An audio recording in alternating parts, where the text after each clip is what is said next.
Hola a todo el mundo. Hoy vamos a meternos de lleno en uno de los desafíos más interesantes y, la verdad, más importantes para cualquiera que se dedique a la comunicación.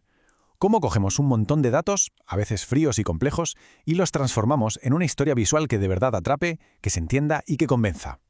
Vamos a ver juntos las claves del proyecto final de narrativa y visualización de datos. Y esta es, sin duda, la pregunta del millón, ¿verdad? Es el gran reto que define la comunicación hoy en día. Porque seamos sinceros, ya no es suficiente con tener la información. El verdadero poder, la magia, está en saber contarla de una forma que conecte con la gente, que se les quede grabada y, lo más importante, que les mueva a hacer algo. Venga, pues vamos a sumergirnos en la primera parte. Y ojo, que esto va mucho más allá de hacer gráficos que queden bonitos. De lo que hablamos es de desarrollar una auténtica inteligencia visual. Es una habilidad que de verdad es fundamental para dominar el lenguaje de nuestro tiempo. Aquí tenemos el corazón de todo el asunto, la narrativa de datos. Es, por así decirlo, el puente que construimos entre la frialdad de una tabla de Excel y la calidez de una buena historia. Es todo un arte, el de darle voz y, sobre todo, contexto a los números para que nos cuenten sus secretos. Vale, ya tenemos el concepto claro. Ahora toca bajarlo a tierra, ir a lo práctico. ¿De qué partes se compone exactamente este proyecto final? Vamos a ver la hoja de ruta. El proyecto se plantea como un proceso con 4 grandes pasos. Todo arranca con un artículo periodístico, donde se desarrolla la historia, el relato. A partir de ahí, nace una infografía totalmente original creada desde cero. Esta infografía, a su vez, se apoya en 3 visualizaciones de datos muy específicas. Y el colofón es una publicación digital, pensada y diseñada para un público muy concreto. Ahora bien, la chicha, lo interesante de verdad está en los detalles. Es absolutamente fundamental usar datos reales, de fuentes fiables. La infografía no puede ser un simple collage de datos, tiene que contar una historia por sí misma.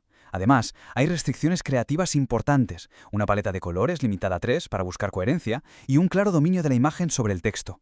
Y, para mí, el punto crucial. Todo, absolutamente todo tiene que estar diseñado con una audiencia específica en la cabeza. Bien, ya sabemos el qué, ahora vamos a ver el cómo. Porque para que una historia visual funcione de verdad, tiene que basarse en ciertos principios de diseño y percepción que son universales. Esto no es magia, es pura ciencia. Antes de nada, vamos a aclarar una diferencia que es vital. Pensemos en el cine. Una infografía sería como la película entera. Tiene su planteamiento, su nudo y su desenlace. En cambio, una visualización de datos es como una escena clave de esa película. Es un momento concreto, un dato específico, mostrado con la máxima claridad posible. Este concepto es potentísimo. Fijaos, antes de que podamos pensar de forma consciente, mira, esto es un gráfico de barras, nuestro cerebro ya ha reaccionado al color, al tamaño, a si algo destaca sobre el resto. Si dominamos estos atributos, que se llaman precognitivos, podemos guiar la atención de quien nos mira de forma casi instantánea. Y aquí es donde entran en juego las famosas leyes de la Gestalt. La primera, proximidad. Es increíblemente simple, pero súper eficaz. Solo por el hecho de colocar varios elementos cerca unos de otros, nuestro cerebro automáticamente los agrupa. Asume que tienen algo que ver entre sí. Una herramienta básica para organizar la información. Y muy ligada a la anterior tenemos la similitud. Esta ley nos dice que si usamos el mismo color, la misma forma o el mismo tamaño para distintos elementos, aunque estén en puntas opuestas de la página, ¡pum!, el cerebro los conecta. Los ve como parte de la misma familia, de la misma categoría. Así es como creamos patrones y hacemos que todo sea mucho más fácil de leer. La continuidad es la ley que nos convierte, literalmente, en directores de la mirada de la gente. Nuestro ojo, por naturaleza, tiende a seguir líneas y caminos fluidos. Al diseñar, podemos crear esas líneas, ya sean visibles o invisibles, para guiar al público a través de nuestra historia en el orden exacto que queremos. Y esta ley es una maravilla porque nos enseña cómo funciona nuestro cerebro. La ley de cierre nos dice que no hace falta que se lo demos todo hecho al espectador. Podemos usar formas incompletas, sugerir y confiar en que la mente de la otra persona va a rellenar los huecos. Esto nos permite crear diseños mucho más limpios, más elegantes y además hacemos que quien mira participe activamente en la creación de significado. Bueno, ya está bien de teoría. Vamos a aplicar todo esto a un caso práctico, uno un poco creativo, para que empiecen a surgir ideas. Pensemos en un icono que todo el mundo conoce, Frankenstein. Podríamos empezar por aquí, por ejemplo. ¿Cómo sería una línea de tiempo visual que nos muestre cómo ha evolucionado el monstruo? Podríamos usar el principio de continuidad para guiar la mirada a través de las décadas.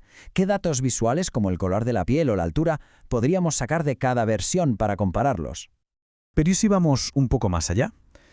Esta pregunta lleva el análisis a otro nivel. Cada versión del monstruo es, en el fondo, un espejo de los miedos de su época. El miedo a la ciencia sin control, al que es diferente a la tecnología. ¿Cómo podríamos visualizar esa conexión? A lo mejor usando el color, el principio de similitud para agrupar las versiones que reflejan miedos parecidos. Y claro, no nos podemos olvidar de la tecnología. La representación de Frankenstein no tiene nada que ver en el cine mudo, en blanco y negro, con sus efectos especiales de cartón piedra, que en la era digital del CGI.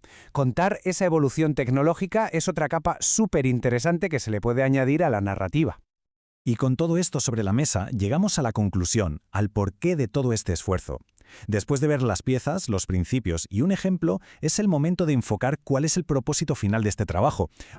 Al final, la clave de todo es esta. Este proyecto no es solo una tarea para aprobar una asignatura. Es un campo de entrenamiento real. Es la oportunidad de juntar datos, teoría del diseño y pensamiento crítico para dominar una de las habilidades más potentes y más demandadas en el mundo de la comunicación actual.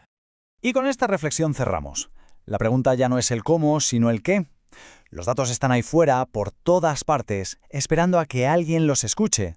Las técnicas, como hemos visto, están a nuestro alcance. Así que el verdadero reto, la verdadera aventura, empieza ahora, al plantearse ¿qué historia están pidiendo a gritos contar esos datos?